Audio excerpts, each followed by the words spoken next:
Peace, peace, peace, peace, peace, prosperity, and progression to the family. Peace to the family.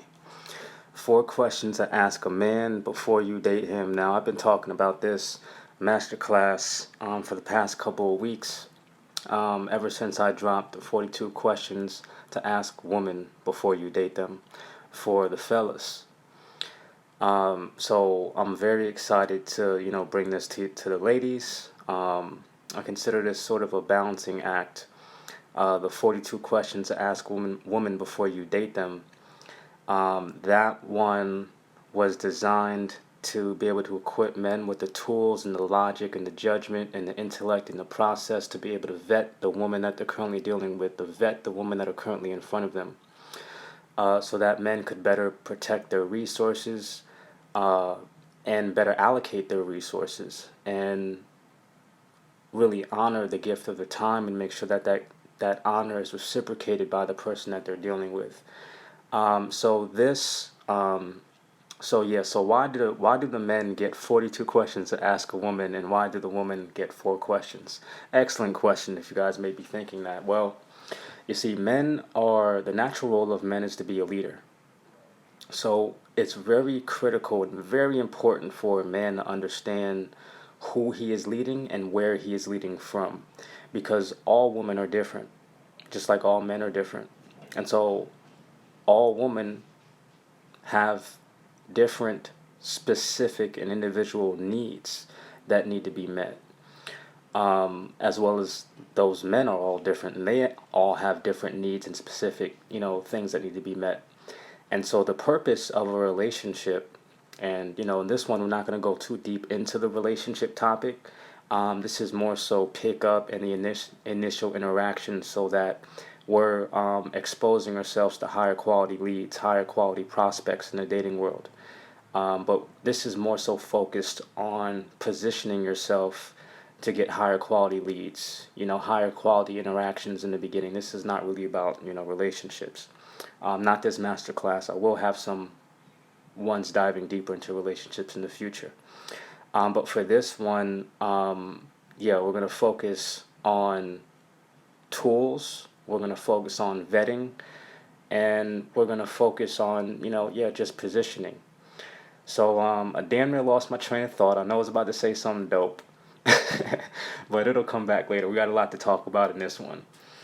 So yes, men have to understand where they're leading from. It's kind of like visiting a doctor. You know what I'm saying? The doctor's gonna ask you, hey, um, where are you feeling pain? Has this happened before? Describe to me what the pain feels like. Is it a throbbing pain? Is it a sharp pain? Is it a numbing pain? So where's the pain at? How long has this been happening?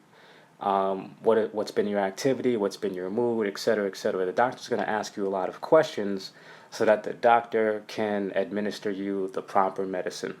Um, I prefer, holistic doctors, of course, and conventional doctors for, that last minute shit. But nonetheless, it's up to a man to understand who he is leading and where he's leading from, and that's why the man has to ask so many questions. For example, um, if I were to date a woman, what I would do is, before I would date her, I'd have a pre-date, and during that pre-date, I'd want to understand the quality of the person that I'm dealing with before I even choose to invest my time in them further.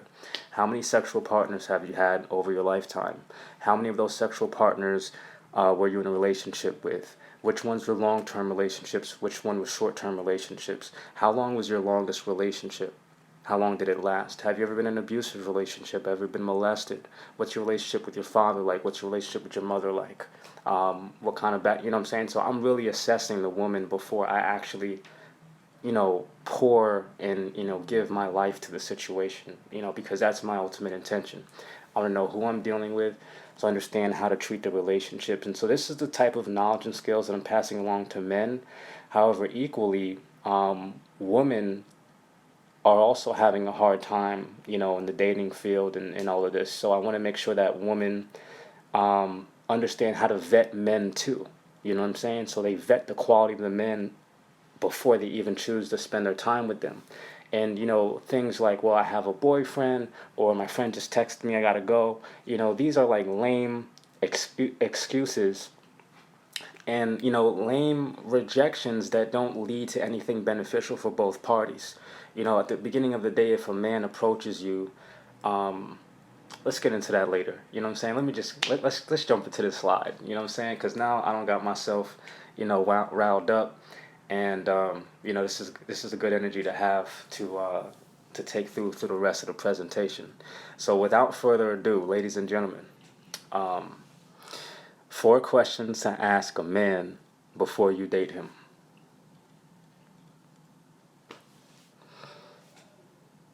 What are you working on? How do you think I might be able to support you in achieving your goals? How many women have you overinvested yourself in? And what did you learn?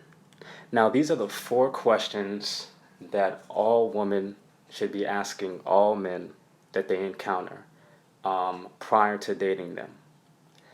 And I'm going to break down these questions and their context and when to use them.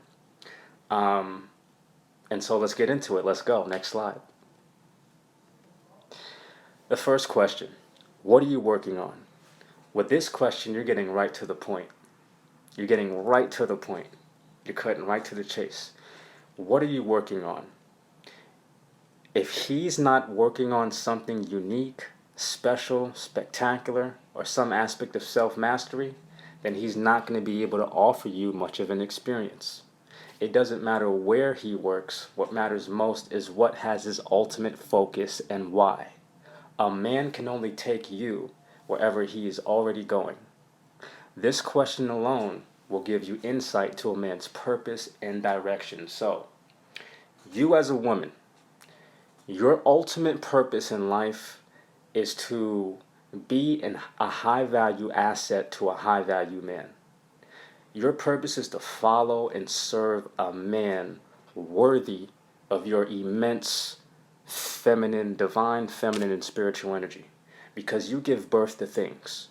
Your role is to receive the seed of a man and to give birth, right? You make things bigger. You take small things, small powerful things, and you make them bigger. That is your role. So the number one thing that should be, the first thing that should be on your mind, top of mind, is the man that just approached me or the man that I'm currently dealing with. What is his purpose? What is he currently working on? Period. That's the first fucking thing you should be motherfucking worried about. Because your role is to follow a man and to serve his purpose and to ensure his success. So the first thing on your mind should be, what is this man working on? Because that will give you insight to his purpose and direction. And a lot of you are dating men and inviting men inside of you, and you're causing damage to your bodies and damage to your eggs, inviting the wrong sexual partners inside of you, not being responsible with who you open your legs to. You don't even know what they're working on. You don't even know their purpose. You don't even know where they would take you or where they would lead you if they got you pregnant. So that's the first thing, you know what I'm saying? So I'm going to be pausing throughout this presentation and just, you know, giving greater context to why I'm doing this. So this presentation is about making women better and also men better. And it's about becoming consciously aware of the things we need to do, the step-by-step processes, and the structure necessary for harmony to exist between the man and the woman. This is about understanding the nature of masculine and feminine energy. Masculine and feminine energy are what birthed the universe into existence, what birthed new dimensions and all that kind of shit. So we understand how these natures work because we have both of these energies inside of us. Now, this is about this particular masterclass is really about protecting women, protecting their interest, because women are born with all the eggs they'll ever have, and if women are not responsible with who they submit themselves to, then any damage that they take within themselves, any toxic emotions they inherit from a man, any idiosyncrasies, that is embedded in that woman's DNA, and that affects the eggs that she carries. And, so it's a very sensitive situation.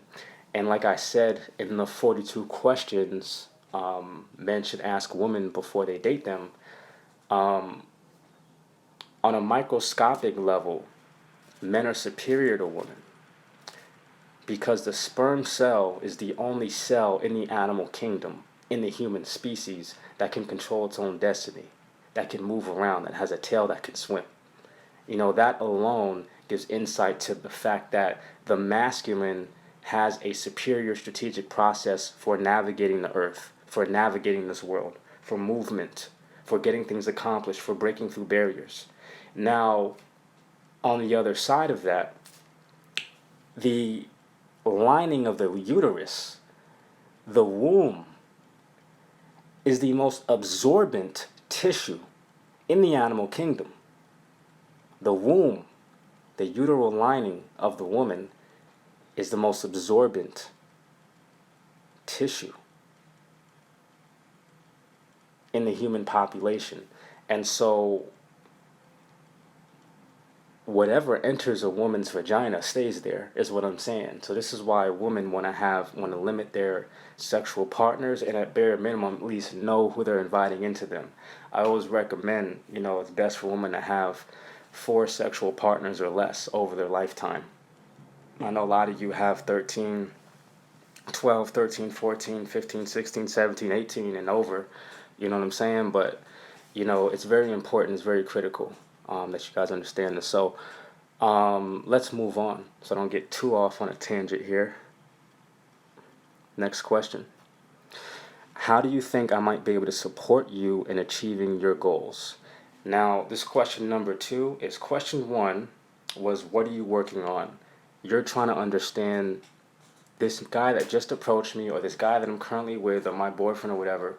What is he working on? What is his purpose? Question number 2 leads into, how can I support his purpose? How can I support where he's going? How can I help him become successful? You're leading with this off the bat. And this is what you're leading with in the interaction. As soon as a man approaches you, you want to understand what he's working on, what his purpose is, and how you might be able to help him achieve his goals, should you want to entertain him.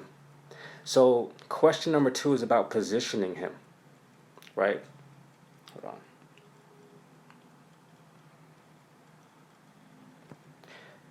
Question number 1 was about getting right to the point. Question 2 is about positioning him. So how do you think I might be able to support you in achieving your goals? This is what you're asking. You're immediately showing that you're on his side, and his response to you will tell you how ready he is for a genuine relationship. Now, when I say genuine relationship, I don't mean, all the lovey-dovey shit and all that kind of shit. What I mean is, you want to assess the potential before you even get into it, before you even get involved. You want to assess the potential of where could this lead? Could this lead somewhere to my desired destination? That's what you want to, because a genuine relationship is about giving. The purpose of a relationship is to meet the needs of the person that you're in a relationship with. You go into a relationship to give. What can I give to this man? What can this man give to me? Like, these should be, the questions, and they naturally are. And it's men that really need better help understanding this. But we've gotten to a point in society where women have forgotten this too, because masculine energy overrides the feminine. And so when masculine energy is off its center, when men are interrupted and disrupted in a negative way, so are women. Before there was lesbianism, there was men having sex with each other. And in fact, the word lesbian comes from the Greek island of Lesbos, where the Greeks banished all their women to, when they said, hey, these women are a distraction. Let us men all have sex with each other and focus on growing our military strength and power and conquering other lands. That did not work out for them. But when the men started becoming gay, that's when the women started becoming gay. So men lead everything. It's men that decide, the future and the fate of humanity. We are the leaders. So when we're off our shit, then women become off their shit. And that's why a lot of women are in their masculine today, and, all kinds of shit's going on. So a genuine relationship is, what can I give? You go into a relationship to give, and the purpose of all relationships is to get your needs met and to meet the needs of someone else. So his willingness and ability to receive help from his woman will reveal the measure of his strength. This question will help you understand his investment worthiness and his ability to invest, to give and receive life. So first question was, what are you working on? Second question is, how do you think I might be able to support you in achieving your goals?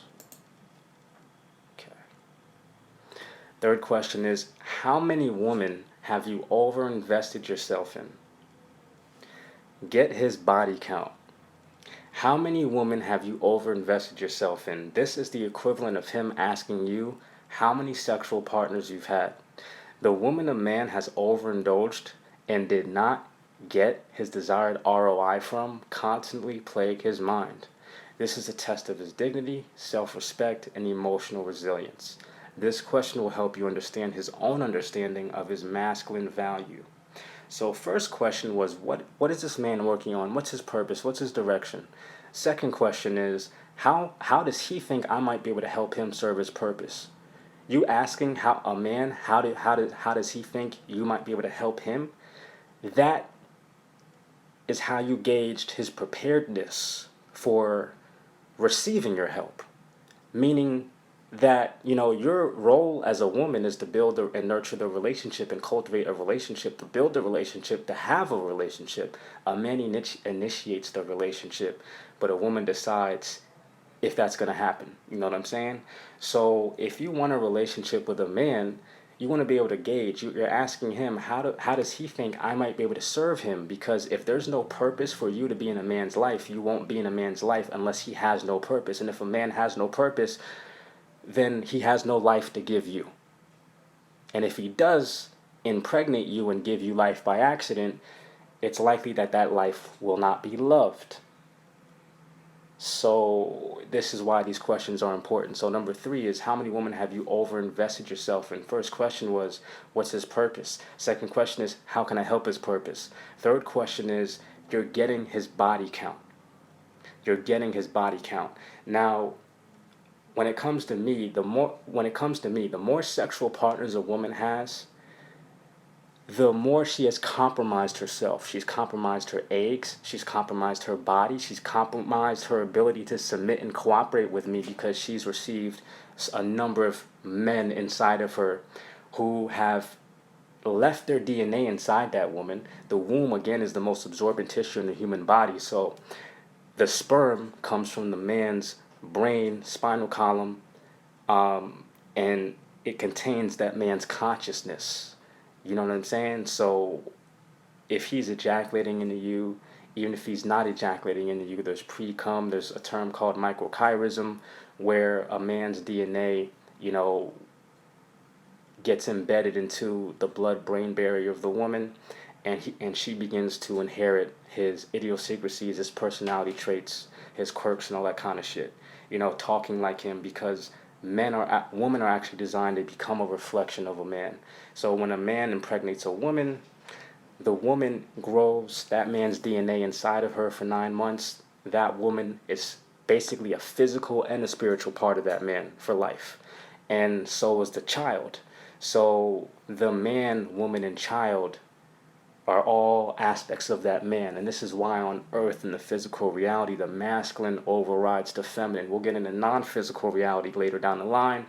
But men are superior on earth on the physical plane, while women are superior in the non-physical plane. And so, which is why you'll often hear me saying it's a man's world, but it's a woman's universe. Now, you're getting his body count with question number 3, because just like I'm going to gauge the quality of who you are and your ability to submit and comply with me, based on how many sexual partners you've had in the past. If you've had 20 sexual partners, your quality is going to be, most likely your quality as a person is going to be less to me than it would be if you had 4 sexual partners, 5 or 6 sexual partners, or 7 sexual partners. It's going to be harder. It's going to be a lot more resistance for me to overcome. And that's why I'm judging you based on how many sexual partners you've had, because you're an internal being. You're receiving things. And I'm not saying that the baggage that you have is your fault entirely. However, the reason why women are the way they are is because men are the way they are. And so when a woman has like 20 sexual partners, she's had, and then probably maybe 1 or 2 of those were relationships, that's a low quality woman to me, because the resistance that comes along with that woman, it's I'm dealing with all the sexual partners that she's dealt with in the past, and I have to overcome that toxic masculinity that is still within that woman. If those men were not on their game, and most likely they weren't, because a lot of men are low value men, unfortunately. So that's why we're given this game. We've got to get this game out there, because we've got to get the planet back on a high vibrational frequency.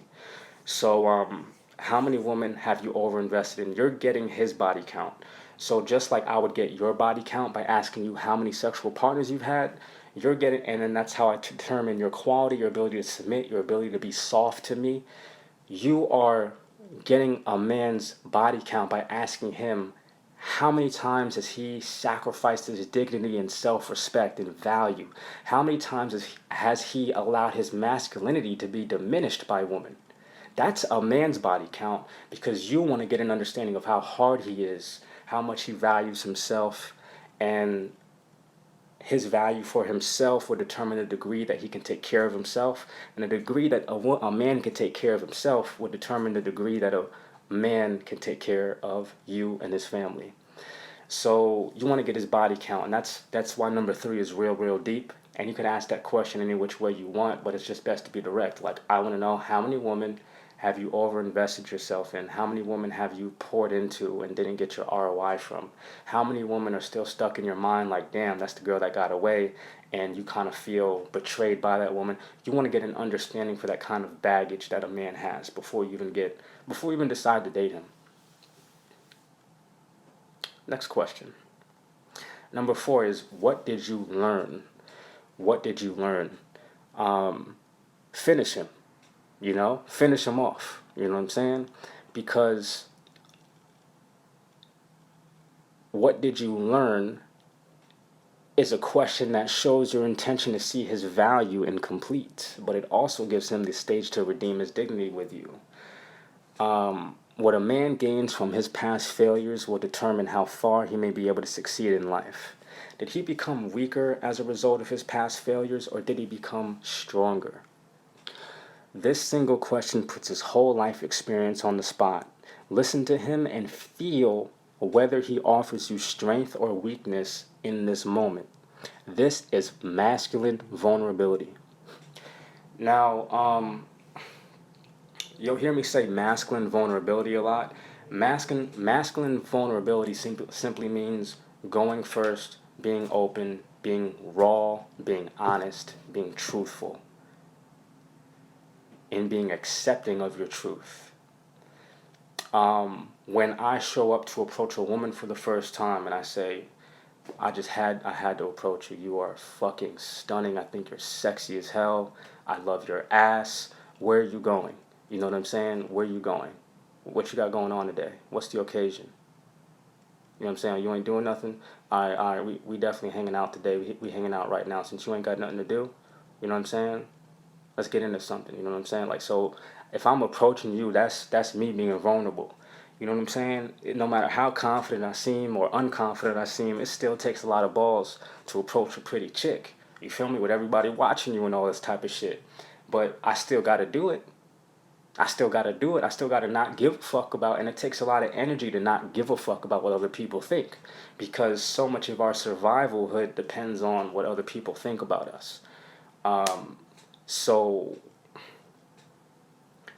it just takes a lot. It just takes a lot, So that's me being masculinely vulnerable. That's me going first. That's me approaching you.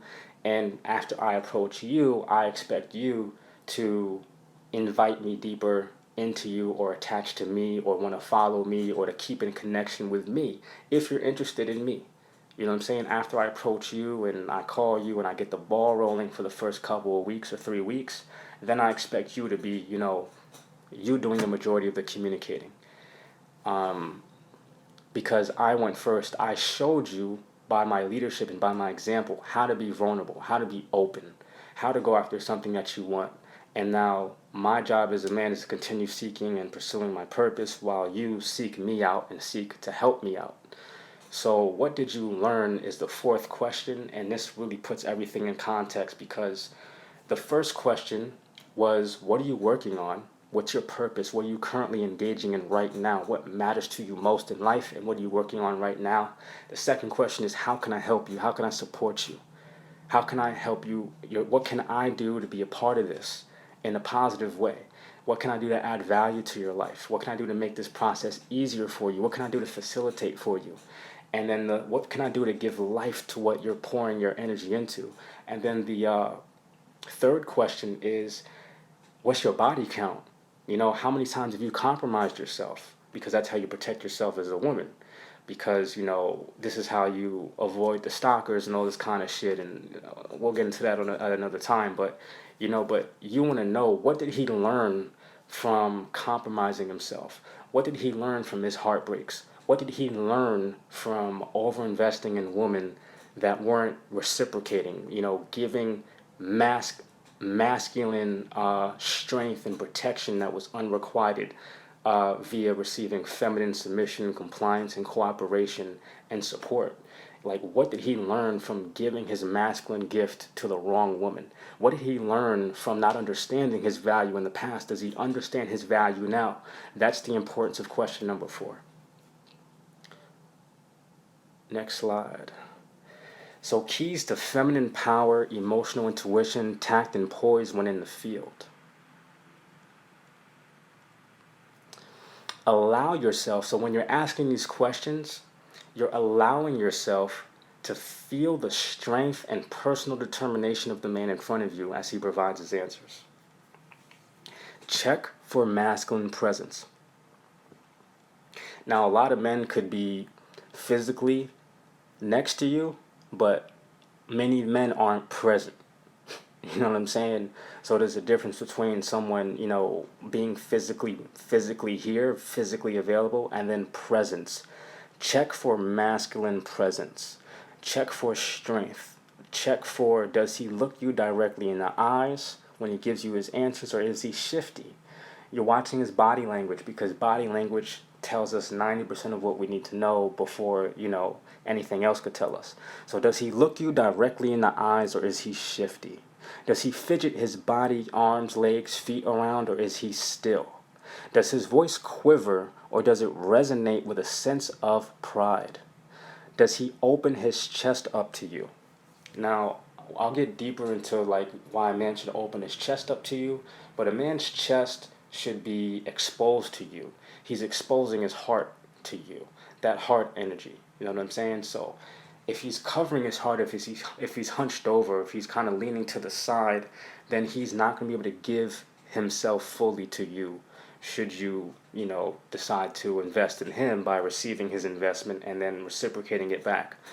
So those are some things you want to keep in mind. This is how you check for masculine presence in that current moment, because you're not only listening for his answers, what are you working on? How do you think I might be able to support you in achieving your goals?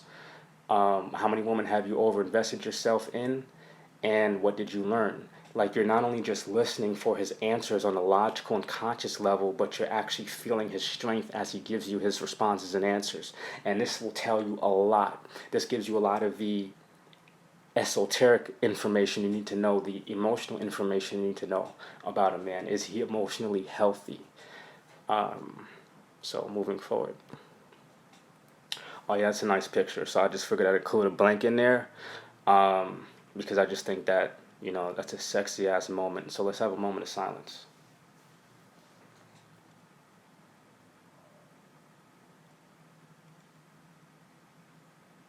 Okay, if that wasn't long enough, you guys can always pause the video. All right. So if he doesn't emotionally satisfy you with his response to the first question, Do not proceed with asking him the next question. This is important. You don't want to waste your time on giving layers of depth to someone who's not ready for it. So if he doesn't emotionally satisfy you with his response to the first question, what are you working on? Do not proceed with asking him the next question. So if he doesn't emotionally satisfy you with his purpose and direction in life, if he doesn't compel you, don't ask him any further questions. It doesn't, I mean, if he doesn't satisfy you emotionally, if he doesn't give you the strength with that, if you don't feel like some sense of conviction and belief in him by way of his answer to what are you working on, what's your purpose, what's your direction, don't ask him, how do you think I might be able to help you? Does that make sense? Because he's not ready. If he didn't break through the first layer, all right, his strength wasn't strong enough to penetrate. You understand what I'm saying? Don't give the rest of the goodies up. You must treat the giving of these questions as layers for his strength to penetrate. If he is too weak, do not bother him with further questions he is not ready for. Most men have never received these questions from a woman. Most men never will. His interaction with you will be remembered for the remainder of his life. Even if you reject him, he will grow as a result of these questions. You are leaving him better than you found him. And this is a masculine concept as well, but it's also feminine. It's a balance of feminine and masculine energy, because the role of the man is the warrior and the role of the woman is the healer, but sometimes warriors have to be healers and healers have to be warriors. So it's kind of like having troops that are injured out in the field. You know what I'm saying? It takes a warrior to fight through the field to get to the troop so that the troop can be healed. That's why they have, medical they deploy medical teams and stuff like that that have military experience. So leaving him better than you found him is, masculine energy is the energy of improvement. Feminine energy is the energy of restoration. So leave him better than you found him, and that's why these questions are important, because you don't just want to say, "Oh, I just got a new phone." I mean, you women need to have better responses to men that are approaching them and walking up to them, so at least those men are left better than they originally came to you. You know what I'm saying? As a woman, that should stroke your fucking feminine ego. Like, hey, this man walked into my life and I was able to elevate him. I was able to remind him of his greatness so that he can go out into the world and continue being better and grow from having an interaction with me. That should be your goal as a woman. Like, bare minimum. You should want to give love to things and give life to things. So, next slide. Redirection. Now, this slide is kind of funny because it looks like a landing page of a porn site, but that was not intentional. But, it's not rejection so much as it's redirection. It's redirection. You're becoming an alchemist here with masculine energy. So you want to say, if a man approaches you and he's not able to satisfy the first, second, or third question, and you want to reject him, what I want you to do is I want you to redirect him by saying, I really appreciate your interest in wanting to know me, and I respect where you're at on your journey. But I'm looking to be of value to someone more focused and established in their business or career. And this is only my opinion, but I feel it would benefit you more, as well as the world, to focus on your purpose in life right now while you still have the time to master it. Now, when you say this is going to flip a motherfucker's world right here. And it's going to send the man back out to war with a higher level of masculine energy, righteous masculine energy. Again, you're leaving the man better than you found him. A lot of men aren't responding to all these men that are walking up to them and giving them attention like this. So you want to be able to charge these men with the conviction to make themselves better, because if you don't do that, the world is just going to get worse. And you also want to avoid texting this. If you have to text this, do so only in emergencies. But this is the kind of thing you say, in person. Try to keep it in person or over FaceTime or some shit like that. But, in person is best. And with this kind of, because it has to be genuine. It's got to be genuine. It can't just be copy and paste and just send this to whoever, other men. You can do that. I really don't give a fuck what you do with it, but try to not text this. Try to be genuine about it. Send an audio of your voice. Send, call. You know what I'm saying? Arrange a meetup in person, or say it on the spot when a man approaches you. That's where he's gonna get the most benefit and value from it. So again, it's not rejection, it's redirection. You leave a dude like that, and he can't have nothing but respect for you. He will also respect women more in general and work on making himself better so that he can have a woman like you one day. You just displayed your internal beauty with your external beauty, making you eternally beautiful in his mind. So, the number one thing that women should be working on is their internal beauty and their external beauty. Being beautiful inside and out. Being helpful to righteous masculine energy inside and out. So when women work on their internal beauty and their external beauty, they place themselves in the best possible position to be noticed and desirable candidates for high value men. So this is how you can display. This is an example of how you can display your internal beauty.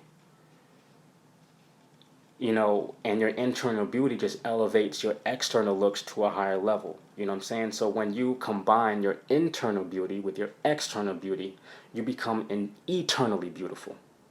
Eternally beautiful. Your beauty is actually sustainable and it lasts longer. Now we're going to break it down.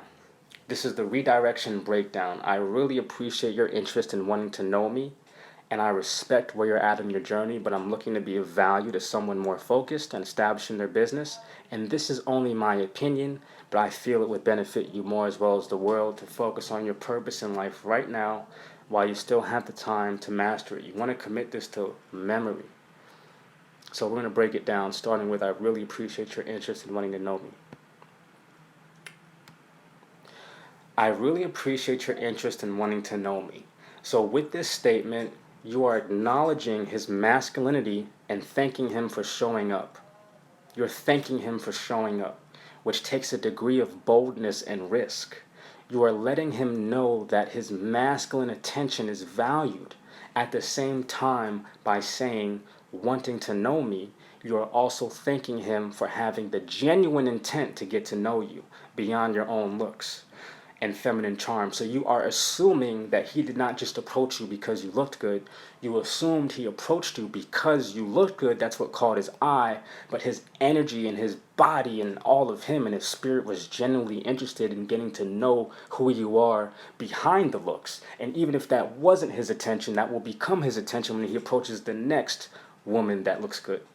Because now you're assuming, this man is of such a high standard and high caliber man, no matter who he is, that he's just not approaching me because he wants to get to he wants to fuck me or I look good. He's approaching me because he wants to get to know me, who I am.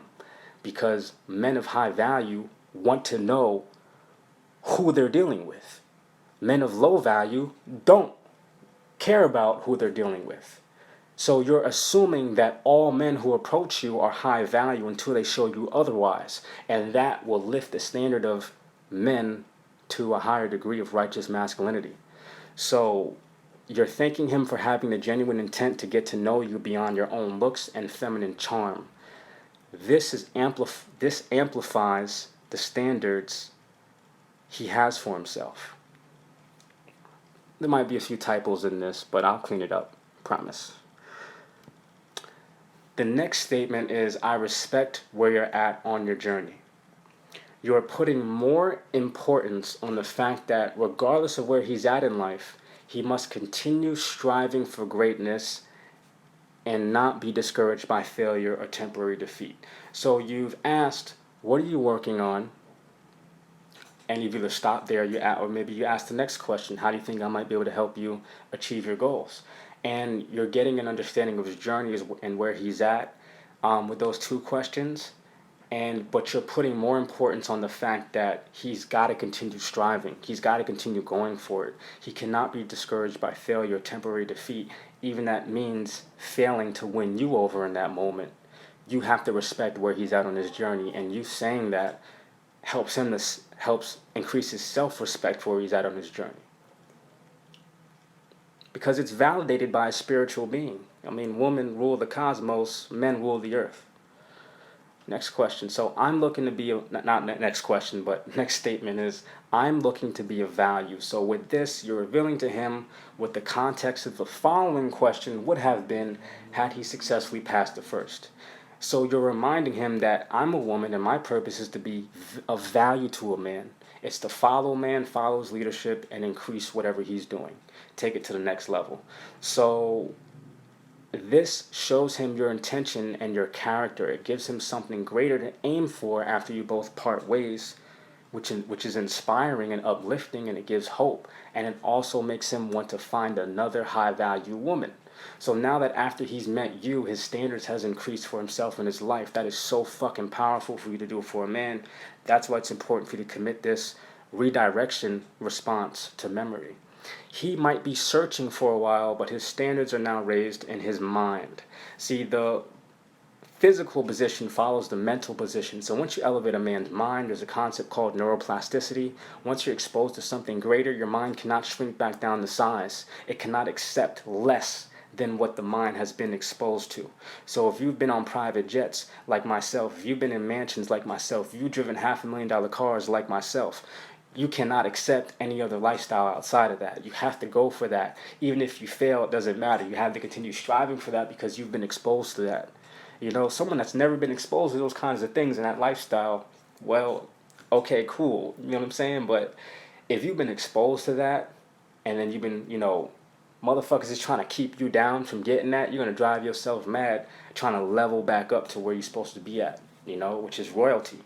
Because your mind is neuroplastic. It cannot shrink back down to size. Neuroplasticity. So next thing, why you still have time to master it? Masculine energy grows through challenge. You are challenging him by reminding him of the urgency of his mission and also affirming that he will be great at whatever he continues striving for. This way, he will know he is believed in. So why all this work over quote-unquote dusty or creep? All right, and by the way, you treat all men the same. You ask alpha males these questions, high-value men these questions, you ask beta males these questions, and you ask dusties and creeps these questions, because your role is to make to leave men better than you found them. You know what I'm saying? Your role is a healer. So when you ask a dusty or creep, what are you working on? That makes him think. He's going to go back to the drawing board after you redirect him. You know what I'm saying? So this is what you tell him in exchange for his investment, because all men are superior to a woman. He didn't have to invest the time in walking up to you. And remember what superior means. We are supposed to lead you. We're supposed to guide you and protect you and teach you and elevate you. So that's what I mean by all men are superior to women. That's our role. That's our gift. That's what we're supposed to do. So you're reminding him, you're reminding all men, whether you're redirecting them, rejecting them, or inviting them into your life, that, hey, you're the leader. You know what I'm saying? So in exchange for his investment, he didn't have to spend the time walking up to you, moving past his fear and anxiety, processing in his mind how to approach you, taking a risk. He could have easily just approached someone else and given the gift of his energy and time to another female, but he chose to approach you. The least you can do, ladies, is acknowledge a nigga and point him in the right direction. Then he moves forward with more confidence the next time he approaches a woman.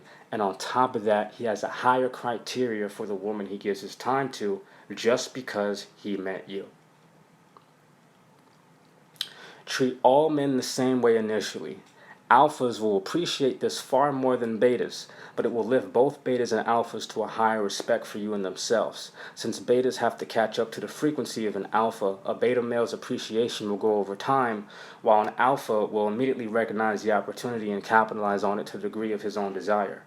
Ultimately, it's a win-win-win for everyone. So when you give a lower value male some high value information, he's going to grow with it longer over time. You know what I'm saying? He's going to take time to he's going to like benefit from the shock value of it, but he's going to live with that experience and benefit over time, and then years go by, he's going to think back to that moment he met you, and he's going to continue to grow from that experience. You know what I'm saying? But the alphas are going to be ready and prepared to capitalize on this, to jump on this, if they want to. So it's a win-win-win for everyone. Qualities of masculine strength. Qualities of masculine strength. Now, these are going to be some qualities of masculine strength I'm going to list, and I really hope that this continues recording. I really hope, because this is a long one. But the qualities of masculine strength. So look, like how that works is, the purpose of a relationship, the reason why you get into a relationship, is to get your needs met and to meet the other person's needs. Your needs as a woman from a man are protection and security, strength and attention. The primary needs are going to be strength and attention, because protection and security is also an aspect of strength. Attention is attention, a man's attention. That's what you value from a man. But you also value a man's strength and ability to protect, to provide, and to show up how he needs to as a man for you to fall in love with him. So we're just going to go over some qualities of strength. These are probably not all of them, but these are some qualities that are going to be highly detailed in my book, Be a High Value Man, Create a Successful Life, and Own the Heart of a Woman of Your Dreams. So without further ado. Qualities of masculine strength. So let's run through these very quickly, and then we'll break them down. Ability to thrive physically and emotionally without woman. Indifference, positivity, high self-image, high self-dignity and self-respect, patience, confidence, certainty, sureness, even kill, decisiveness, calm, centered, can bear more tension than you, self-awareness, other awareness, listens 80% of the time, speaks 20% of the time, unless he's teaching or coaching. Playful, charming, sense of humor, bold, brazen, successful risk taker, controlled dangerousness, masculine vulnerability, rawness, honesty going first, self-mastery, continuous personal development, understands what women want, understands what men need, focus, concentration, leadership, and direction. Expanded comfort zone, will leave you the moment you mistreat him. Mystery, allows you to build the connection. Anger is a collaborative emotion, will satisfy you in bed first. Has adequate money to take care of himself. His truth is more important. So these are qualities of masculine strength, and I promise, if a man can give you the majority of these qualities on a consistent basis, you will surrender your heart to that man. He will own your heart, which is what you want. You want to give your heart to a man, because when you give your heart to a man and you're in love with a man, you are in alignment with his purpose. Anything that man needs from you, you want it. You know what I'm saying? You can even sense things that man doesn't even realize he needs from you, and you're going to be on it. You know what I'm saying? Because when a woman is in love, her heart chakra is open, which is level 4, and we'll get into the 7 levels of personal consciousness. But just to go over these qualities real quick. So, and for the men watching this, pay attention. So the ability to thrive physically and emotionally without women, that is probably the most powerful demonstration and display of your strength, is to be able to thrive physically and emotionally without women. Now, it doesn't mean MGTOW or men going their own way and all of that, because that's not healthy. But your ability to thrive physically, your ability to be okay by yourself, your ability to stand on your own too, not just physically with resources and yourself, but also emotionally. Like your emotions Your emotional state cannot be dependent upon whether a woman is in your life or out of your life. That is probably your biggest display of strength, because that's what's going to allow you to move forward no matter what. Because people come and go. You're going to lose everybody one day. So you need to be able to thrive physically and emotionally without your divine complement, no matter what happens. Second thing is indifference. So you're indifferent to what she does, how she acts, if she leaves, pretty much you're indifferent to um, her approval of you. That's what that means, you being indifferent. So, ladies, when a man is indifferent to whether you approve of him or not, that's sexy, that's attractive. There's a difference between two people loving each other and two people being attracted to each other. Ideally, you want both. You want people who are in love with each other, you want people who love each other, and people who are attracted to each other. Now, sexual attraction is when the man and the woman have polarity. The man is indifferent to however a woman acts. You know, if oh, I'm leaving you, or I never want to talk to you again. Like, that man's indifferent. He's hard like a rock. That provides polarity for that woman to be, a woman and feminine. And over time and very quickly, she may not have to wild out or go through all those fucking mood swings and shit. She won't have to, because she knows she's dealing with a rock, someone who's as solid as a mountain. I always say that the man is the mountain and the woman is the mountain climber. So if there's an earthquake and the woman's climbing the mountain, which is her man, and that earthquake does not shake, then that woman feels safe on that mountain. She can continue climbing, because that's what women want to do. Men is going to elevate the woman to a higher level. So women are going to climb that mountain. If there's an earthquake around, things could be shaking, things could be all fucked up. But if that man is fucking solid, that mountain doesn't shake. Her mountain doesn't shake. She trusts the man and she feels good. She can stay in love. But if there's an earthquake and that mountain shakes, well, then that woman knows she needs to get the fuck off that mountain, because the mountain's not stable, the mountain's not sturdy, the mountain's not strong enough. The mountain is too weak. So she needs to go and find another mountain. Positivity, that's self-explanatory. You're positive. See, masculine energy overrides the feminine. So when masculine energy is positive, feminine energy is going to be positive. High self-image. A man has to have a high self-image of himself to succeed and be confident. High self-dignity and self-respect. Patience. Patience is huge, huge, huge when it comes to strength and being attractive to a woman, because when a man can demonstrate that he's patient, he's demonstrating masculine control over his immense masculine energy and power. Women know you're superior to them physically, intellectually, and all these kinds of things. But if you're patient with a woman, she feels safe receiving your masculine energy. So, patience can be communicated through not responding to a text right away if you're working on something important. You know what I'm saying? You're focusing, you don't need to respond back to her right away. Being patient could mean, if she's bitching and complaining, you say, hey, let's talk a little bit later when you're a little bit calm. You know what I'm saying? You're not arguing back. Real men don't argue with women. Real men don't hit women. Real men don't abuse women. Real men are patient, and they allow a woman to deal with their emotions privately when it's called for. Sometimes it's going to be demanded. Sometimes women want you to draw the emotion out of them so they can decompress. That's another thing. So we gotta stick to the topic here, because this will be very long.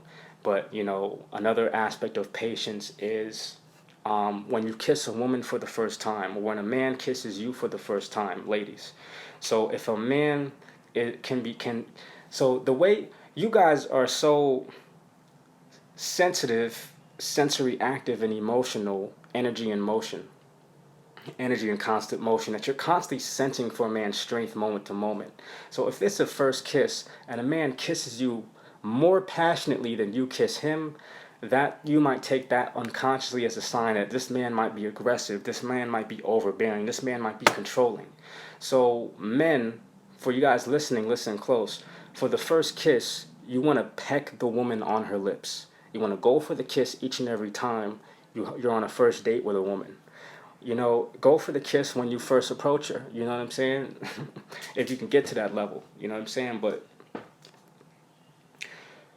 if you kiss a woman too passionately for the first kiss, you can turn her off. you have to peg her on the kiss and allow her to escalate the intimacy. And then when she escalates, then you can rise to that level of intimacy. Because she kisses you back more passionately, then you can kiss her back more passionately. But she has to kiss you back more passionately first. It's about who wants it more. She has to show you that she wants you, that she's ready for you, ready to receive you. But if you kiss her too passionately for the first kiss, she might take that as a sign of, this guy can't control himself, this guy might be dangerous, this guy might be weak, he doesn't have full control, he's too into me to be receptive to whether I'm actually into him. So that's one aspect of patience. Confidence, certainty, sureness, even kill, decisiveness, be able to make decisions, being calm, centered, can bear more tension than you. It's important. See, women can't respect you if they have more confidence in you. Women can't respect you if they're more indifferent than you. Women can't respect you if they're more positive than you. Women can't respect you if they're more patient than you. Women can't respect you if they can bear more tension than you. Women only respect men who can bear more tension than them. So if you're locking eyes with a woman for the first time and you break contact first as a man, that means that she can bear more tension than you. She's not going to have any respect for you. But if you lock eyes with a woman for the first time and she breaks eye contact first and you know she's interested in you, go for it. Because she broke the tension. You got to let the woman break the tension first. Because you have to be able to bear more as a man. So the next thing is self-awareness, being aware of yourself, where your body is, how just your presence and how you're affecting, how you're being affected, how you're affecting others, other awareness.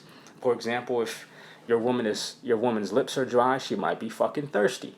You know what I'm saying? Hey, let's get some water. Let's get something to drink. Like you listen, like you hear stomach growls and all this kind of shit. Like you're paying attention to your environment because you are a leader. For example, I had not a consultation, but there was this young dude who I was giving him some game. I was dropping some game, and we were sitting inside a restaurant, and I noticed that his lips were getting dry. And we hadn't ordered any food yet. So I was like, hey, let's get some food. Let's get some. So when I noticed that his lips were dry, I said, hey, do you want some water or something? Do you want something to drink? He said no, right? I got something to drink for him anyways, and he began drinking it the moment I gave it to him. Because I'm paying attention to his body language, you understand? That's an example of being aware of others. You have to be, an army marches on its stomach, so you got to be aware of others around you. You listen 80% of the time and you speak 20% of the time. So a woman should be doing 80% of the communication. You should be doing 20% of the communication, which means as a man, you are listening the majority of the time and you're speaking 20% of the time, unless you're teaching or coaching. Now, when you're listening 80% of the time, you are facilitating and you're asking questions 20% of the time. You're speaking 20% of the time. You are facilitating your woman being able to emote to you and express herself to you. And this is how she nurtures and grows the bond with you, by communicating to you, investing herself into you. But when you're teaching and coaching, you're elevating her. She's speaking maybe 20% of the time, and then she's listening 80% of the time. So understand that dynamic. Playfulness, charming, having fun, that's a sense of strength. Girls want to have fun, you know what I'm saying? So you need to be that. You need to be the only fucking man they're having fun with, the only source of fun not the only source, but you need to be able to create an environment that's fun, that's safe, they can laugh around you, they can build with you. Bold, brazen, successful risk taker. That term is from a guy named Arash D. Bazar from Seductive Instinct. I started watching his videos when I was 19. So he talks about being a successful risk taker. When men take risks and they're successful, that's fucking sexy. All right, that's self-explanatory. Controlled dangerousness. So think about a race car driver, right? He knows how to drive that car. He's putting himself in danger. Controlled dangerousness. Like, your masculinity is so damn dangerous, but when it's controlled, when you can control it, when you can control this immense power that you have as a man, That's fucking sexy. That's attractive. When you can drive a nice sports car and you know how to fucking control that shit and you know how to speed up when it's time to speed up and slow down when it's time to slow down, that's controlled danger. When you know how to do that in a bedroom with a woman, that's controlled danger. You're controlling the danger. Masculine vulnerability, rawness, honesty going first. Rawness and honesty is absolutely imperative. You know, this is your ability to expose yourself. Think about the dynamic between our reproductive organs. The penis is on the outside of the body, the vagina is on the inside of the body. A woman's ovaries are inside of her, a man's testicles are outside of him, right? So a man's ovaries are external and a woman's testicles are internal. The vagina is the inverse of a penis, and the penis is the reverse of a vagina. So this is why it's like a puzzle. It's a key and lock system. So understand that your masculine vulnerability is different than feminine vulnerability. Feminine vulnerability is more so expressing your emotions and all that kind of stuff. Masculine vulnerability is more so putting yourself out there and conquering. Going first, right? So if you're taking your woman out to a new place you guys have never been before, don't fucking hold the door open for her. You go in first, and then you have her come in behind you. You know what I'm saying? That's going first. That's masculine vulnerability. You don't hold the door. If it's been a place that you guys have never been to, you think you're chivalrous by holding the fucking door open and letting her go into. You've never been in this fucking place. If it's your first time ever going there, you've never been in this place.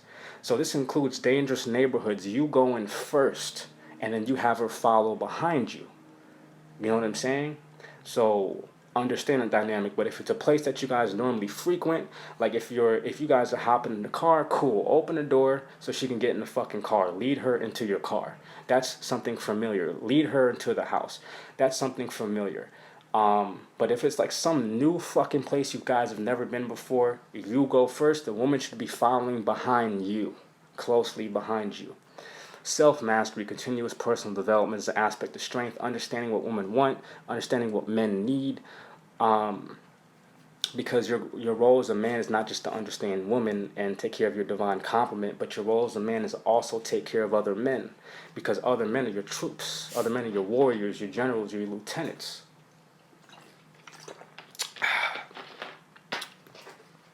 Focus and concentration, leadership and direction. Expanded comfort zone. It goes back to, on a microscopic level, the semen enters the vagina, the sperm goes into the vagina.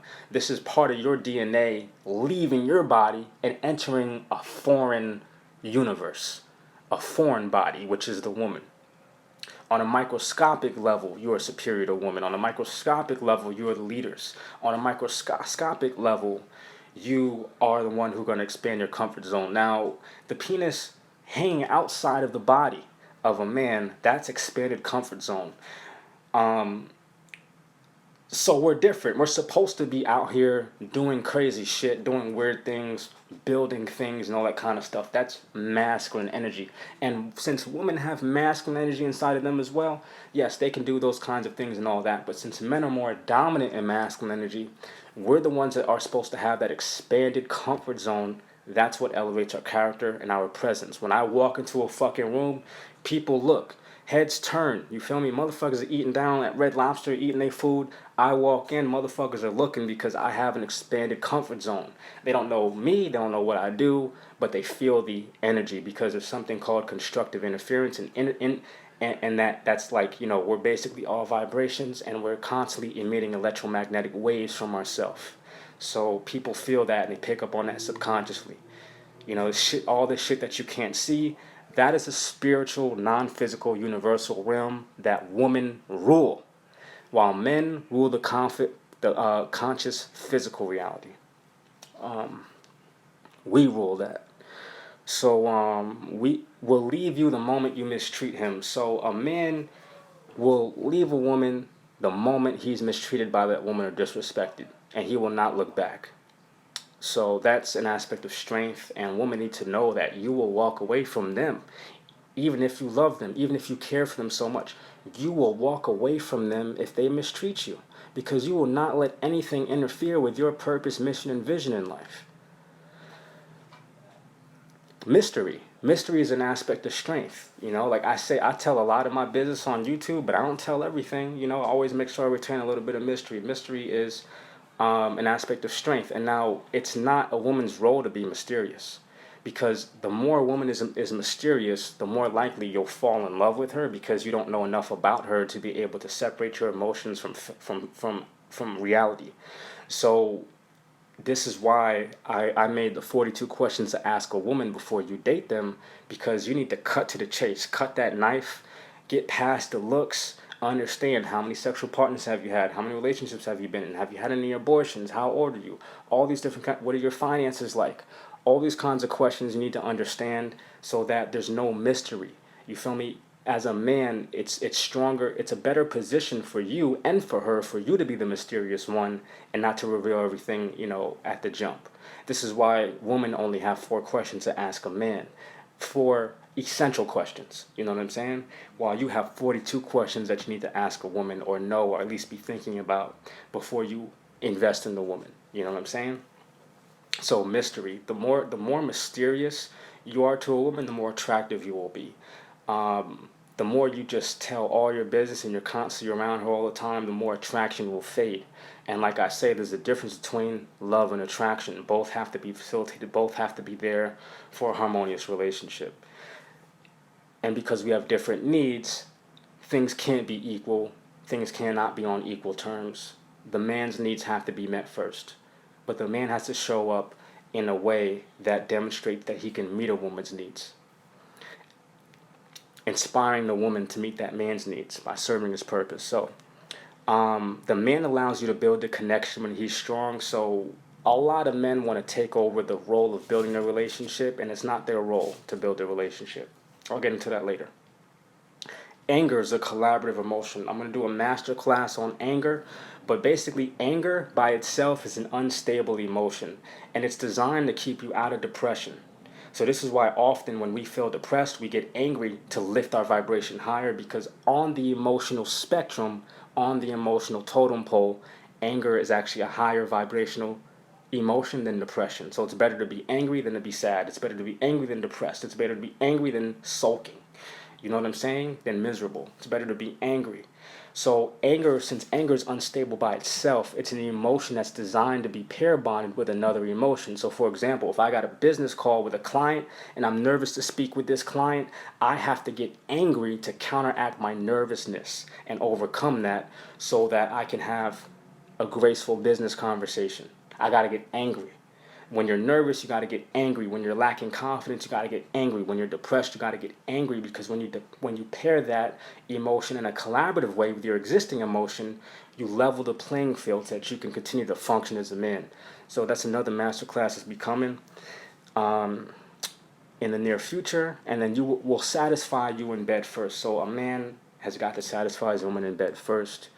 I usually do 35 to 40 minutes of foreplay, before I insert myself into a woman, before I put myself inside of a woman.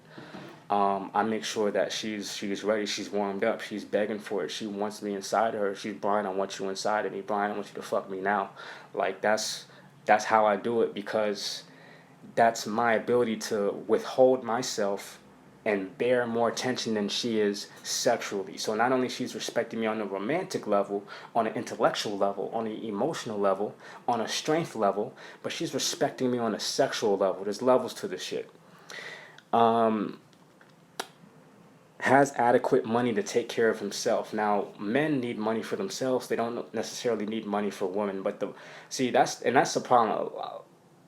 Many of us men, we don't have our finances right, and that's what fucks us up and throws everything off. But what also throws us off is we believe that all women care about is money. That's also false. And we also think that the majority of women, or all women, are gold diggers or like that. I don't believe women are gold diggers. Even the ones that are, after financial security, and I'll break that down. Probably have another masterclass on that. But women are not gold diggers.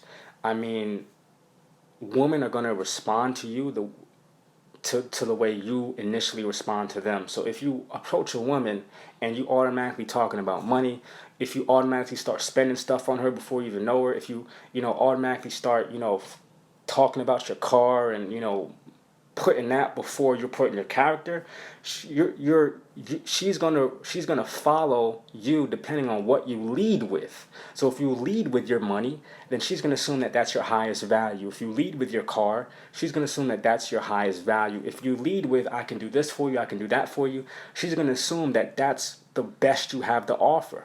And she's going to latch onto that first because rapid cognition, survival, etc. So if you lead with your character, if you lead with your truth, if you lead with rawness and honesty, that's what she's going to follow you for. But you have to be strong no matter what, and a woman will follow you. So I'm going to break that down in another video, but his truth is more important. So a man's truth is far more important than a woman's feelings. That's what I mean by that. Your truth always has to be prioritized over a woman's feelings. If you're afraid to hurt a woman's feelings, then, she has more value than you. You know what I'm saying? You can't be afraid to hurt a woman's feelings. I mean, your truth at the beginning of the day is more precious, it's more important, it's more essential than however the fuck she's feeling, because how she's feeling is fleeting. Emotions are fleeting, emotions are temporary, but your truth and what you need and what you're going through, what you're experiencing, and what you need as a man, that's more important than her emotions. So stop being afraid to, hurt these women. Hurt them. You know what I'm saying? If you need to hurt them. But your truth is far more important than the way she feels. She's all happy in the moment and you need to say some shit that's going to bring her vibration down a little bit, but that's your truth. Say that shit if you really need to fucking get that shit off and see what she can take, see what she can handle. Because at the beginning of the day, you're the warrior. You're the one that goes out there. You're the one that hunts. And you need full backing and support and acknowledgement of that. You know what I'm saying? So it's not all about the woman's feelings all the time. You can make her feel better a little later on. You know what I'm saying? But your truth is always going to be more important than how a woman feels. And if you sacrifice or compromise your truth or try to sugarcoat it just to make a woman feel a little bit better, then she's going to silently resent you for that, because we are not the same. You're superior. You're the leader. Why are you covering up your truth? If you don't want to tell a woman something, just don't say it. You know what I'm saying? But do not lie to a woman ever. Next question. Well, not next question, next slide. 7 levels of personal consciousness. I need to know if we're still recording. Okay.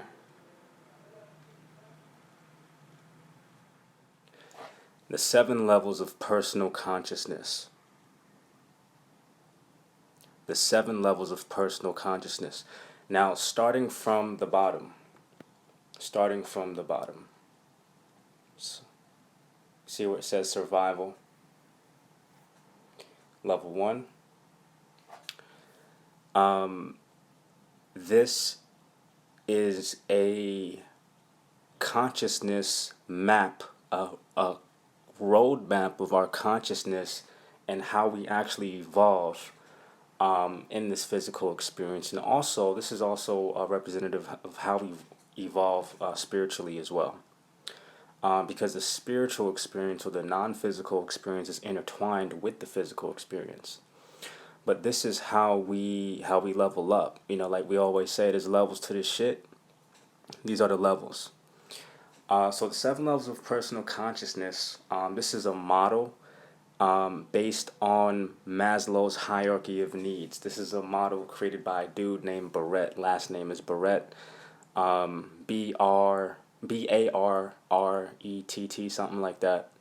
But you can get a copy of this either from myself by emailing me, or you can go directly to the Barrett Value Center and get an update on this and further information on, the construction and concept of this. But we're going to go through this very quickly, starting from level 1, survival, physical survival and safety. Survival is the theme of survival is physical survival and safety when we're at level 1. This has to do with our health, our nutrition, our financial stability, and self-defense. And if you haven't yet seen up here, it says positive focus versus excessive focus. Well, in Blue, well, in blue, positive focus, that has to do with health, nutrition, financial stability, self-defines down here. But the excessive focus has to do with the like, violence, greed, corruption, and territorial. So those keywords down there, just let you guys know, pay attention to that. So if we have a positive focus, meaning that we're in a positive environment um, during our survival on level one, when we're focused on physical survival and safety, we're focused on elevating our health, elevating our nutrition, getting our finances in order, and self defense, protecting ourselves, preserving ourselves, self preservation. But if we have an excessive focus, meaning that we're overworking ourselves trying to achieve a positive state of health, nutrition, financial stability, and self defense, it becomes violent. It becomes greed based. It becomes corrupted, and we become territorial. So that's something that to pay attention to. This is how we evolve in our consciousness. Consciousness is a synonym for awareness, what we're aware of, which basically means what we're experiencing. You understand? So the next level, level two, is relationships. The theme of that is harmonious relationships. We're focused on family, friendship, belonging, open communication, ritual. When these things are hard to get, we find ourselves overworking for these things if we don't know how to attract these things, or if we're not capable of attracting these things because we're around fucking assholes. So the focus and level of consciousness and working towards this state, it becomes blame based. It becomes jealousy based. We're using a negative sense of judgment, and it becomes conflicting. And there's gossip and all this kind of shit going down. And then the next level is self esteem. It's where we get our confidence from. Level three, when we build a sense of self worth. This is when we have pride in ourselves. We're self-reliant. We're self-disciplined. We have a positive, high self-image of ourselves. And again, when we're overworking to try and have pride in ourselves, when we're overworking to be self-reliant, when we're overworking to have self-discipline, when we're failing at achieving a positive self-image, that self-image turns negative, and we're fighting against that downward pull, we can become arrogant. It's about status, power, glamour, and we're rigid. We're not as open minded. Level four is transformation. And so going back to how the highest capacity of a woman is to surrender her heart to a man, and that man is to own that woman's heart. So when that woman owns that woman's heart, that's when I talk about getting to level four in a relationship, because yes, these seven levels of personal consciousness relate to individuals, but they also relate to couples, because couples go through their own seven levels of personal consciousness. So do families, so do neighborhoods, so do communities, so do nations, and so do societies, and so do organizations and businesses. So transformation has to do with the heart chakra, because these levels are also in alignment with the chakras. Survival is a chakra relative to your feet. Sometimes it's depicted to be at your sacral, the end of your spine, the tip of your spine. Level two has to do with your reproductive organs. And sometimes that's depicted to be at your stomach. Now, level three is in your sternum area, or your solar plexus, and then level four has to do with your heart. Level five has to do with your throat chakra. Level six has to do with your third eye chakra, and level seven has to do with your crown chakra, which is on top of your head. So level four is transformation, and this is about continuous growth and development. We're adapting, we're continuously improving. This is about courage, this is about being a team player. So when a woman's heart chakra, forgive me for a second, just got to see if we're recording still. Hold on. What are we doing here? Okay, yes we are. Yes we are. Just had to check on that. Okay, back at it. So level four. This is when a woman is a team player to you as a man. For my fellas listening, this is and that's the role of a woman, to be a team player, to be an asset, to be a value add. This is where things get real. This is where women fall in love at level four. You know, so you want to be a man capable of meeting a woman's needs by way of providing her those qualities of strength that we talked about earlier and giving her the right amount of attention that she needs. Now, women really want your attention. They don't want all of your attention. They want your attention, which means you don't give them all your attention every single day, all the time. You give it to them by setting dates, and planning specialized time to spend with her. Whether that be, hey, honey, I can't, see you right now for the next couple of days, but how about Thursday, 7:30, you meet me here, or you come over my place, or I come over your place, we'll make dinner together, we'll do this and that, or you come over to my place, you bring a bottle of wine, and we'll kick back and we'll chill. That's giving woman your specialized attention, or what I call your strategic attention. And that I get into in my book and all of that kind of stuff. So, and I'll probably have some master classes coming out on that. If these do well and these are well received by the community. So, level 5 is internal cohesion. This has to do with your culture. And your culture is comprised of your value system and your belief system and your priority system. So this is about finding meaning in existence, integrity, alignment, authenticity, creativity, passion, honesty, and trust. Level 5 is where we really want to be at. Level 6, making a difference in the community, actualizing meaning, collaborating, having intuition, mentoring, empathy. Level 7, service to humanity and the planet, compassion, humility, and a focus on future generations. And that's the level that we all want to get at.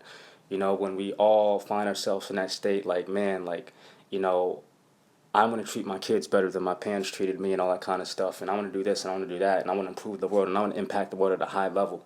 I want to make a high level contribution to society. We're operating on level 7 consciousness. Now, the key is, can we stay there? And can we remain in that state of consciousness long enough to attract the support we need, the relationships we need to build the processes, making us confident, transforming those processes and adapting to change as things move forward, creating a culture for it, being cohesive so we can make a difference and so that we can render that service to humanity and the planet. And level 8 is a concept of my own, but level 8 would be legacy. And legacy is legacy is where you're in a position where other organizations, other people are emulating you so that they can duplicate your results. So these are the 7 levels of personal consciousness, or 8 levels of personal consciousness. And it's important to, study this, understand this, what it means for you, what it means for yourself, what it means for others around you. Because sometimes we can be on level 1 in survival and physicality, but in non-physicality or spiritually, we could be on level 3 or level 4, level 5, level 6, level 7. And sometimes we can be on a level 1 in spirituality, but be on a level 5 in physicality. You know what I'm saying? And sometimes our consciousness can multitask, can operate on different levels in different seasons, in different moments, depending on different times. It's situational. And sometimes we can gravitate back and forth between level 3, level 1, level 2, level 5, and we can ascend and descend and ascend and descend and descend and descend depending on our mood, depending on our feelings, depending on what we're going through, depending on the challenges that we're currently facing. And yeah. So yeah.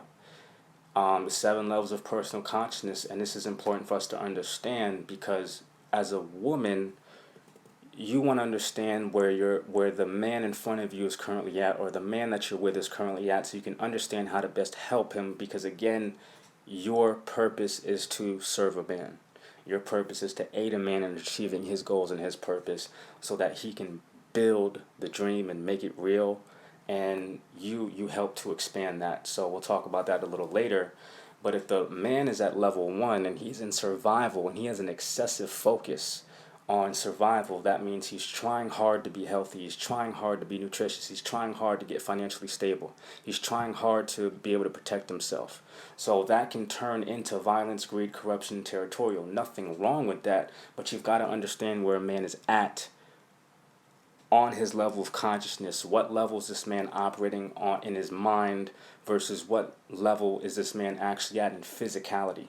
You know what I'm saying? Because there's unconscious 7 levels and there's conscious 7 levels. So there's duality in everything. And this is why you have the 2 triangles with the circle in between.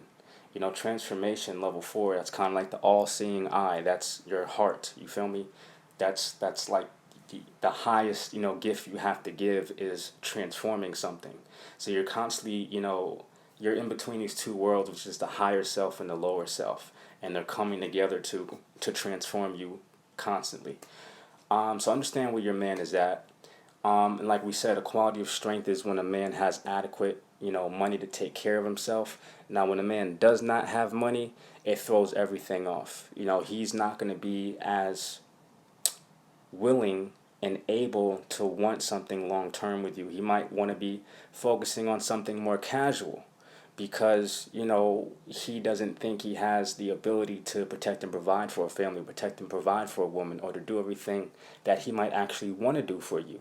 So you may feel neglected simply because a man does not have his finances in order. I know for myself, this throws me off. It throws a lot of brothers that I know off.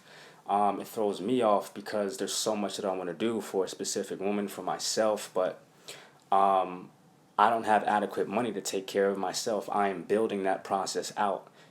This is something that we all have to go through. It's a process that we have to go through and build for ourselves. There's so many different ways to make money, but in order to make money, it requires relationships supporting that. So no matter what, because money is transferred. All wealth is inherited. All money is inherited, whether one person gives it to you or a million customers do. So it has to come from someplace. And so if you're an entrepreneur, you're building out your own process, you're building out your own business. If a dude's building his business from the bottom, he's going to be broke for a while because you start planning the business, then you have to build the business, and then you can start the business. But planning and building the business may take years and years and years and lots of effort before you can finally start the business. Then when you start the business, you're still not making money because you got to break even. And then once you break even, you move on to improving the business. You're improving it, you're making it work better so it can produce better results for you. I always talk about the 5 systems, your marketing system, your conversion system, your fulfillment system, your management system, your financial management system.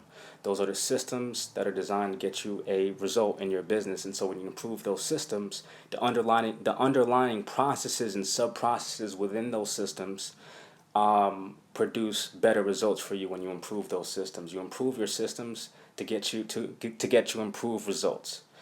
So yeah, that. But then after you improve your business, now you're making money. You know what I'm saying? And then you can win at your business, and then finally you can dominate your business.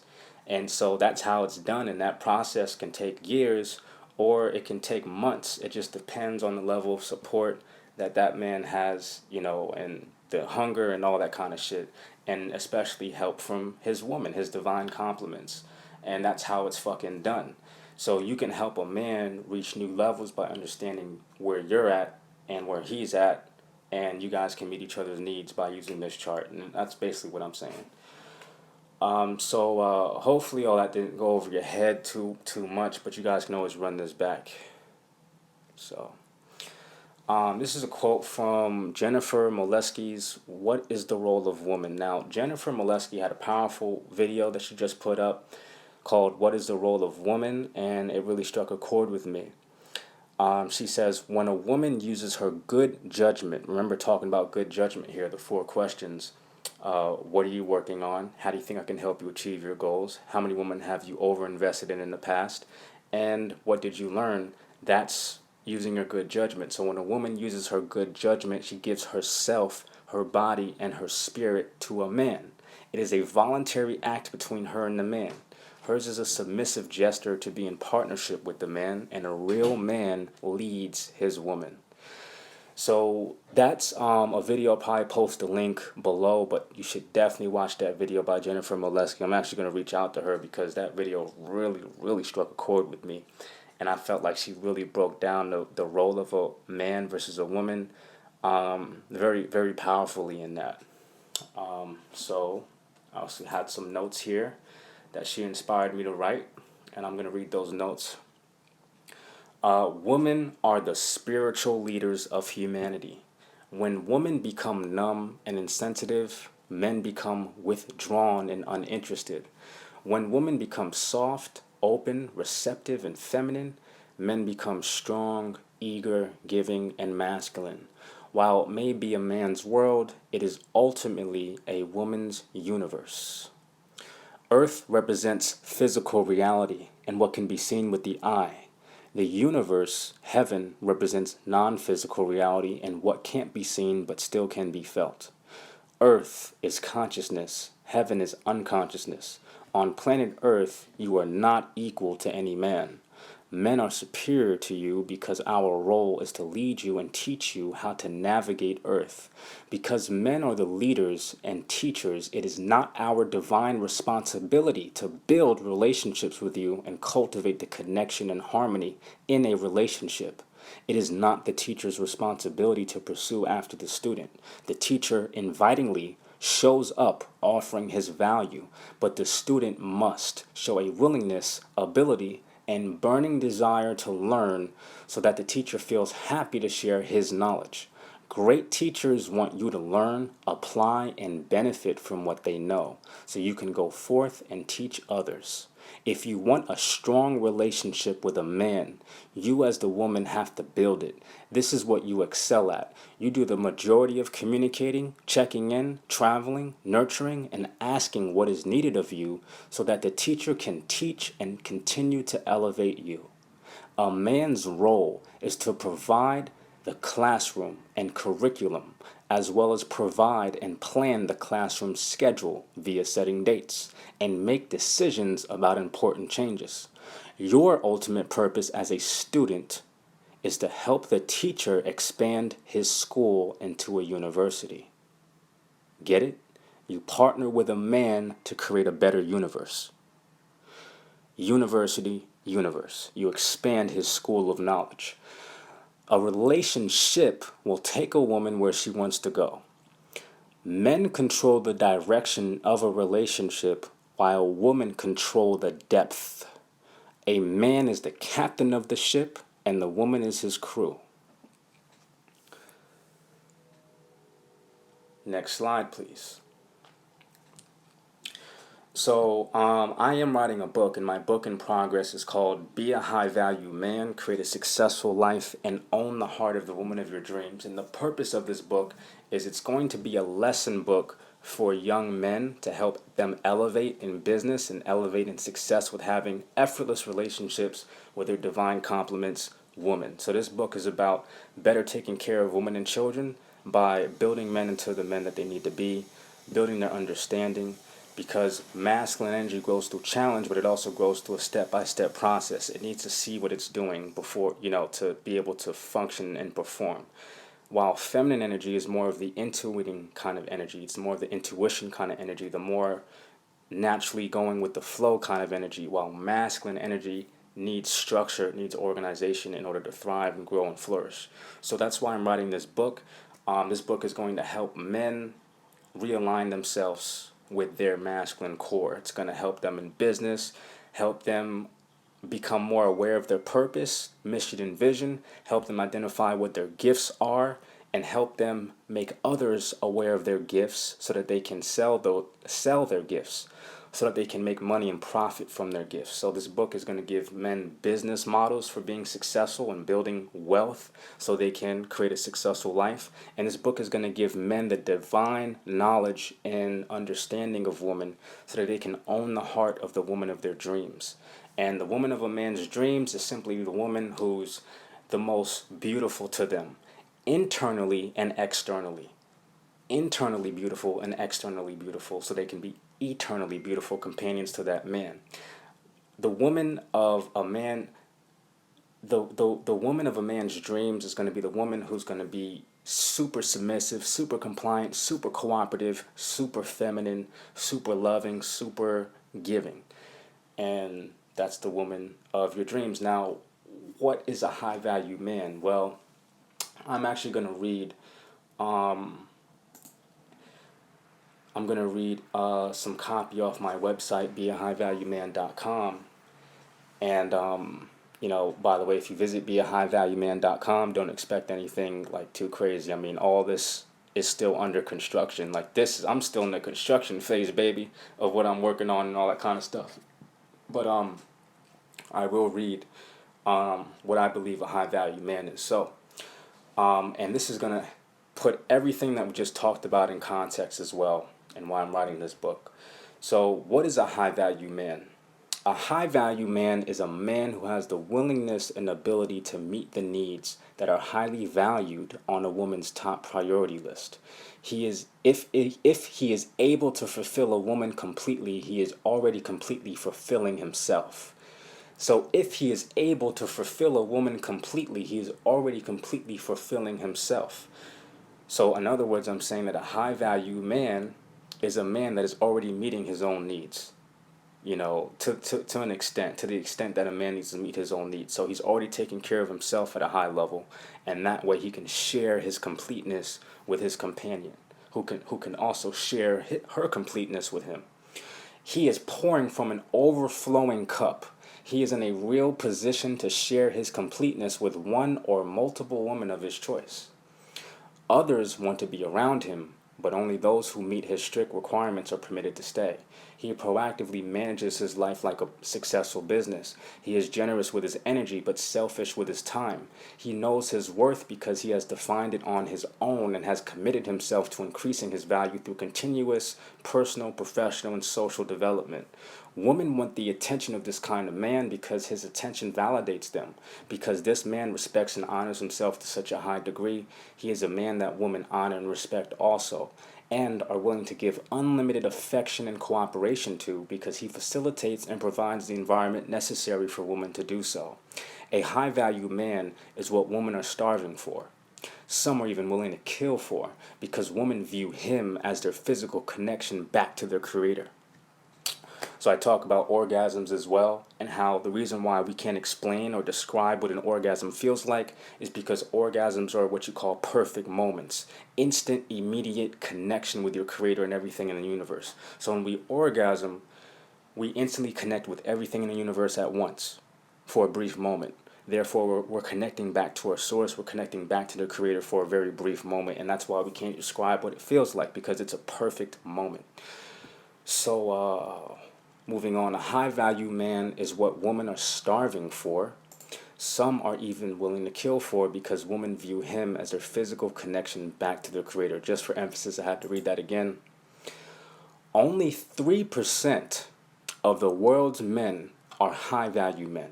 Only 3% of the world's men are high value men who understand themselves, understand women, understand their divine role in the lives of women, and are actively meeting the needs of women with such prowess that their women are completely head over heels in love with them. I'm going to read that again. Only 3% of the world's men are high value men who understand themselves, understand women, understand their divine role in the lives of women, and are actively meeting the needs of women with such prowess that their women are completely head over heels in love with them. 3%. Only 3%. The bottom 80% of men are completely clueless, shadow versions of their true selves, mostly either assholes or nice guys, super pleasers, or some weird hybrid version of the two, always turning women off, always disappointing, always confusing, and always breaking the both of their hearts. These are the low value men that the majority of women are experiencing. Now, the remaining 17% of men dwelling in the middle are men who cause their women to fall in love from time to time, but don't understand what they did to actually make them successful and drop the ball. When women fall in love with these men, the intensity loses flair very quickly, and so the relationship, while seeming loving and happy, isn't experienced to the true depths and heights of ecstasy, rapture, and excitement that it should be. Now, with the ratio of men and women being about 50-50 globally, that means that nearly 80% of women are not having their needs met, are in poor, mediocre, toxic, or abusive relationships, or no relationship at all. About 80% of women are suffering, confused, hurt, and are being pushed out of their feminine into their masculine, and are constantly stressed, frustrated, and oppressed beyond belief. Do you want your daughter growing up in a world like this? do you want your son contributing to the world being this way? So I'm going to end there. That's just an excerpt from my website, beahighvalueman.com.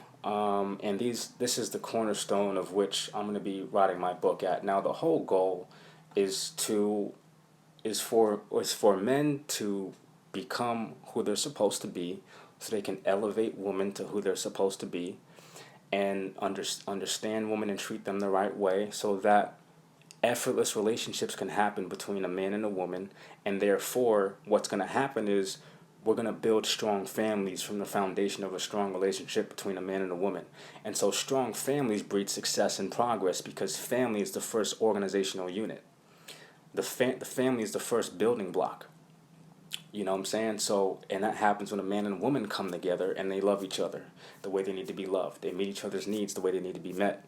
And so what happens is that woman is in love with that man, and the children produced by that relationship grow up simply emulating and imitating what they've seen in the household as adults. So when children grow up and they see that their mother's loved by a man, they know what that's supposed to look like. There's no emotional confusion when that adult is in their 30s trying to figure it out with their partner, because these high value traits and the high value lifestyle created by a high value man and a high value woman was taught as a child. It was absorbed into the subconscious and unconscious mind as a child.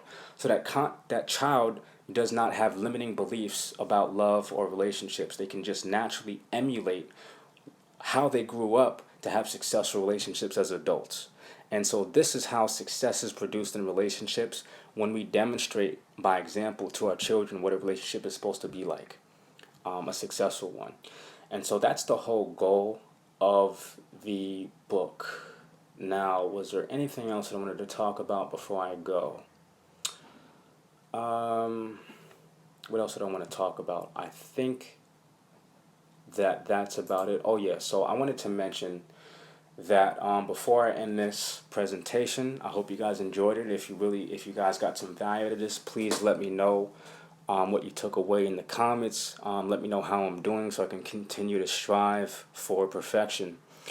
I will be following up with some presentations on some videos on the 2 beliefs that ruin women, and getting a man to want you without opening your legs. Because the thing is that women think they have to have sex with men to be liked by men that they really like. And that is not true. And women also feel like they don't have any value to add to a high value man's life. And that is also not true. So sex is not really a high priority for men, but investment, contribution, support, and being a rider is. So the question you should be asking is, how can I invest in this man? How can I invest in the man that I want to be with? So yeah, so it's going back to your purpose and your role as a woman.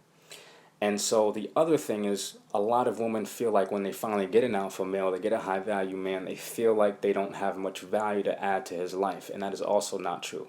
As a woman, you always have value, and your key core value is your femininity. This is your submissiveness, affection, cooperation, compliance, respect, and honor for a man. When you show up with that, then you're a vessel for that man to pour into. That man pours into you. He injects into you. He gives life to you. You give life back to him, because you allow him to expand you. That's all men want to do, is invest in their woman. So you have to come to him receptive to the value that he has to offer. And you also have to come to him in a supportive capacity. How can I support you? How can I add value to your life? How can I learn from you? Teach me everything you want to know. In exchange, this is my investment, etc., etc. But you allow that man to pour into you, to elevate you as a woman, to make you a higher quality woman for that man. So, yeah. So I'm going to get into those, drop some videos on those in the near future. And I think we're going to wrap this up. I think we're doing all right. So yeah, that's my book, Be a High Value Man, Create a Successful Life, and Own the Heart of the Woman of Your Dreams. And right now I'm actually struggling trying to finish this book and write it. I have a lot of it written out, but what I'm going to need is I'm going to need a dedicated laptop to write this book. So I'm actually trying to get 3 laptops right now. one for my creative writing and, to manage my YouTube channel, one laptop for business to bring to my business clients and to take care of business oriented activities, and another laptop for personal stuff. So what I am doing is I am stacking my money to try to get a laptop, just so I can, because this book needs a dedicated laptop. In order, I'm doing so many things. I'm doing things in business. I'm doing things in all four corners, and I need to do these things. These things are necessary for my purpose, mission, and vision. But I know that this book, it's going to need a lot of work on it. It's going to need a business plan behind it, and it's also going to need a structure for the actual book itself. So I have the table of contents pretty much built out, and that changes from time to time because I'm adding things, taking away things, and all of that. But in order for me to complete this book and get this book out there, which is a part of my mission, in order for me to manifest this book into existence, I'm going to need a dedicated laptop and a computer for that. So if you have some money that you'd like to invest in that, let me know. And I'm counting on my community to help me out with, delivering my products, on time. So I'm raising a small bag, to get that laptop so I can dedicate that, to the book and, take on from there. And the last message is, if you're interested in working together in the consultative, coaching, or collaborative capacity, email me at brianjames@usa.com with a few sentences describing what you'd like to do. This could be your business, dreams, and life goals or challenges. Also include a few good days and times to reach you and an initial payment equal to your age via PayPal, Cash App at Don't Make This Hard. So Cash App is Don't Make This Hard, and PayPal is brianjames@usa.com. Basically what this means, if you want to work with me, if you want to get at me, if you want a consultation, if you'd like me to coach you long term, or you want to collaborate in some way, shape, or form, I'm open to all those things as long as you're serious, as long as you're committed. And part of your letting me know that you're serious is by sending an initial donation or contribution, showing me that you're serious, equal to your age. So if you're 25 years old, send me $25 and let me know what you want to do, what you want to work on. If you're 60 years old, send me $60, let me know what you want to work on. You know what I'm saying? I figure that business model is pretty simple and, just cut and dry, and then we'll partner up, we'll do something. I'm not guaranteeing a long-term relationship of any kind, but, you have my attention pretty much, if you'd like to work together. So, and also peace, prosperity, and progression to the family. And I really do appreciate all the donations and contributions. People have been buying. People bought my last class, 42 questions to ask women before you date them. People are donating, people are contributing, and, people are taking me up on my offers, and I really appreciate the community for doing that. And this is the first time something like this has happened to me. I've poured years and years into, becoming the man I am today and acquiring the knowledge that I have, and I've had many experiences, and I'm only gonna, it's only gonna go further from here. So I really appreciate, everyone's, past, help and contribution and acknowledgement, of this value. You know what I'm saying? I gotta come get this strength. So peace, prosperity, and progression to the family. Peace means freedom from disturbance. Prosperity means wealth, health, success, opulence, abundance, joy, fortune, great fortune, luck. And progression means advancing to a higher level state of consciousness. Peace, prosperity, and progression to the family.